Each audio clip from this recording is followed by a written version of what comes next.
We want to concentrate on our GDP. The debt that we are acquiring, is it actually growing our GDP? Uganda's current debt to GDP stands at 52 trillion shillings, both domestic and externally. In 2024-2025 financial year budget estimates, that stands at 72.3 trillion. 34 trillion shillings has been earmarked towards debt recovery. We are over-indebted as Uganda government. Now, an investor comes in Uganda. The government offers a free land. Again, some sort of money, capital. Even with the expected local revenue collection of 32 trillion shillings by Uganda Revenue Authority, almost half of the budget will still be funded by loans, which will highly impact on service financing. We are forgetting that we are over-milking these businesses. You pay taxes, insurance, health certificate, you have got CDO, whatever. You pay a lot.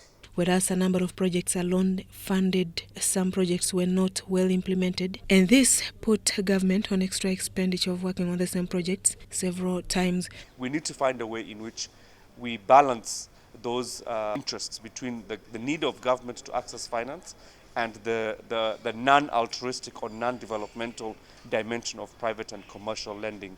To address the rising debt burden, stakeholders have emphasized the need for government to develop policies of proper financing without hurting the businesses that are already sustaining the economy, proper usage of public funds, and proper implementation of projects that are already loan funded. Here we need to focus our analysis, not only to think about acquisition and spending, but also you must convince us before acquiring what are the plans of repayment. They also underscored negotiations for cheaper loans and online sustainable projects, planning for acquisition of loans, reducing expenditures, and managing illicit financial flows. We know government has the ability and the capability to actually stop the individuals who are actually behind these illicit financial flows.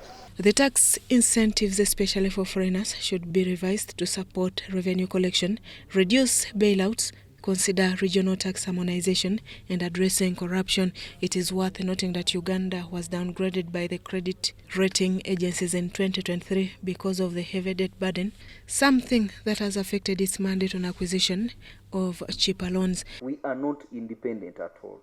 If we are still being driven by the multilateral instruments on all the agendas, uncontrolled borrowing may lead to failure in service delivery, collapse of businesses, and heavy unemployment burden.